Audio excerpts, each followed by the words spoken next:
Bonjour Alice Demaillard, vous êtes vice-présidente de Robotique First France. On parlait justement de cette question majeure, cruciale de l'attractivité des jeunes qui sont présents, que l'on voit nombreux ici dans Global, sur le salon, qui viennent aussi parfois peut-être commencer à tisser leur réseau, chercher une alternance. Alors vous êtes une jeune association qui proposait justement aux jeunes de 11 à 18 ans, corrigez-moi si je dis des bêtises, des programmes de mentorat pédagogique et ludique. Et je vous ai notamment vu dans plusieurs interviews sur le débat de pas évident en France avec ces filières d'ingénieurs qui plaît pas trop, particulièrement aux filles, je sais de quoi je parle. Donc, vous vous attaquez à ces filières techniques avec ce programme. Est-ce qu'on peut revenir justement sur la genèse de ce projet ? La genèse de ce projet, elle est très simple. Elle est partie de ma salle de bain. Je discutais avec mon mari qui est un industriel, donc le dirigeant de MGA Technologies. Il me dit ouais, j'ai rencontré des jeunes, ils ont 16 ans, ils sont incroyables, ils ont inventé une machine pour remettre en mouvement des malades atteints de Parkinson et ils sont champions du monde d'un concours de robotique international. Je lui dis mais qu'est-ce que tu me racontes? Et il me dit je vais te les présenter. Et on est allé au gala de l'UMM et ces jeunes étaient là avec leurs robots, avec leurs mentors, avec leur coach industriel. Et j'ai rencontré un de leurs mentors, Stéphane Morin. On a échangé, on a discuté. J'ai dit, mais c'est quoi cette compétition? Il dit, c'est la First. C'est international, c'est mondial, ça existe depuis plus de 30 ans. Et en France, ça n'existe pas, il n'y a qu'une seule équipe de jeunes. Et j'ai dit, mais c'est pas possible, pas en France, pas sur un territoire d'industrie comme ça. Donc, on a commencé tous les deux à construire, à déployer cette compétition mondiale sur le territoire français. Donc, c'est une jeune association en France, mais c'est une vieille institution qui a 30 ans et qui est dans le monde entier. Donc simplement, la France rentre dans la course et avec honneur, avec fierté, avec dignité. Alors, votre idée, c'est bien sûr de remettre ces deux synapses, de reconnecter le monde industriel et la jeunesse. Alors, vous le faites, moi je trouve ça On le très fait comment? sympa, avec l'idée des robots. Exactement. C'est assez ludique. Est-ce que vous pouvez nous raconter concrètement comment ça se passe? Concrètement, c'est très simple. Les jeunes, collégiens, lycéens, 12 ans, 18 ans, ont 7 mois pour construire un robot. Et ce robot devient un prétexte. Pendant la construction de ce robot, ils sont coachés et mentorés par des industriels en proximité.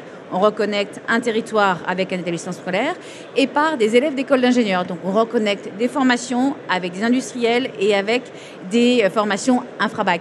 Donc en fait, le robot devient un prétexte à discuter métier, filière, formation, carrière. Mais à la base, ils ne sont pas sur Parcoursup à aller cocher des écoles en ingénierie spécifique. À la base, non, ils ne sont pas intéressés par ça. Ils sont intéressés par un projet de robotique, par une compétition, par plein d'enjeux autour, par le challenge et par la technique, la technologie et en fait l'application concrète de leurs cours de maths et de physique. Okay. Ils disent ah bon, mais ça sert à ça les maths? Ça sert à ça la physique, ça sert à ça la tech, ça sert à ça toutes les filières qu'on appelle SNC. Vous SNI, écoutez, il y a comme une prise de conscience. C'est vrai que souvent, et je sais de quoi je parle, mais on peut le faire. Les jeunes, mais on est capable de le faire. Voilà, c'est ça. Ou alors on se demande à quoi ça nous sert, puis ce genre de choses plus tard dans la vie. Exactement. Et en fait, les jeunes aujourd'hui, ce qu'ils veulent savoir, c'est pourquoi. Pourquoi j'apprends ça? À quoi ça sert? Pourquoi? Et nous, on leur donne des réponses appliquées, concrètes. Et on les met en relation avec les industriels. Et vous voyez un homme de 45 ans ou une femme de 50 ans avec un jeune de 15 ans, ils n'ont rien en commun. Et bien, ce robot qu'ils construisent, le temps d'une année scolaire, devient un prétexte pour parler, pour échanger, pour discuter. Alors, revenons maintenant sur les programmes que vous proposez au sein de votre entreprise à ces jeunes. Alors, c'est des programmes simples, construction d'un robot, 10-12 kilos. Voilà, 1 heure par semaine, 1h30 par semaine, et des industriels qui viennent les aider, les accompagner pour franchir toutes les étapes. Alors, question subsidiaire, est-ce qu'il y a autant de filles que de garçons? Est-ce que il y a autant de femmes, de filles que de garçons? Alors, en France, on a déjà maintenant plus de 900 jeunes, près de 1000 jeunes, et on a 50% de filles. Ah. Et voilà. Donc, pas d'idée reçue. Ah non, pas d'idée reçue. Et en fait, quand on propose la compétition dans les établissements scolaires, on demande une seule chose à l'établissement, parce qu'on s'occupe de tout l'accompagnement technique, financier et humain. Nos collaborateurs accompagnent ces équipes de jeunes le temps de la construction. On leur dit, vous avez une responsabilité. Quand vous constituez l'équipe de jeunes, il faut qu'il y ait autant de filles que de garçons, et même plus de filles que de garçons. Alors, est-ce que ces formations sont diplômantes, reconnues? Non, combien de temps? C'est vraiment une compétition. Construire un robot pour participer à une compétition, c'est vraiment ça.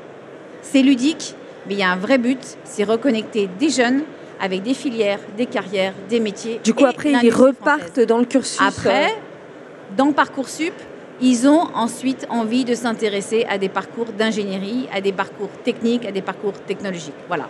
Je suis en fin de bac, je suis en train de faire mes vœux dans Parcoursup. 6 mois, votre programme? Combien 7 mois. 7 mois. Mais du coup, des troisièmes, des secondes, des premières et des terminales qui sont mélangées ensemble au sein d'une petite équipe. D'accord, donc ça fait partie du lycée. Je veux dire, je peux faire les deux en même temps ou je suis obligée de sortir du cadre scolaire? Ça fait partie du collège et du lycée. C'est 1 heure, 1 heure et demie par semaine. Et sur les choix Parcoursup, on peut mettre qu'on a participé à une association bénévole pour la construction d'un robot et la mise en œuvre d'un programme robotique. C'est très bien vu ça pour certaines écoles. C'est très important pour dans les dossiers. Exactement. L'objectif pour les mois et les années à venir de votre société? C'est d'avoir de plus en plus de collèges et de lycées dans notre programme et de plus en plus d'industriels qui nous soutiennent, qui s'investissent et qui promeuvent leur métier, leur carrière, leur filière auprès des jeunes. Comment est-ce qu'on les motive? Est-ce qu'on fait un appel en direct? Ah oui, les industriels, vous n'arrêtez pas de parler de vos talents de demain. Vous n'arrêtez pas de dire que cette jeunesse, vous ne la comprenez pas. Venez avec nous, cette jeunesse, vous allez la toucher de façon directe. Ça, vous savez ce que c'est le coq de la French Fab. On est ambassadeur de la French Fab auprès des jeunes. Suivez-nous, on est un vecteur direct. Et qu'est-ce qui vous manque en 1 minute, un petit message? Qu'est-ce qui vous manque? Les moyens, je ne sais pas, RH humain ou des relais aussi de communication? Il nous manque effectivement pas grand-chose, puisqu'on on le voit, l'intérêt, il est partout. Ce qui nous faut, plutôt ce qui nous manque, ce qu'il nous faut, c'est qu'effectivement, une communauté d'industriels derrière nous. C'est vraiment ça qui est très important. On travaille pour eux, on est là pour eux, on sert leurs intérêts maintenant et dans le futur. Donc, intéressez-vous à nous, rejoignez-nous et vous allez voir, on va faire vivre votre industrie auprès des jeunes. Rapidement, sur quel site peut-être on peut aller retrouver Robotic toutes ces informations? First France. Avec tout le détail des programmes. On a un site internet, Robotic First France. Tous les contacts sont là, toutes les explications sont là. Et tous les secteurs d'activité sont concernés en fait? Exactement, exactement. Ok, eh bien, écoutez, Alice Demaillard, vice-présidente Robotic First France. Espérons que votre message a été entendu.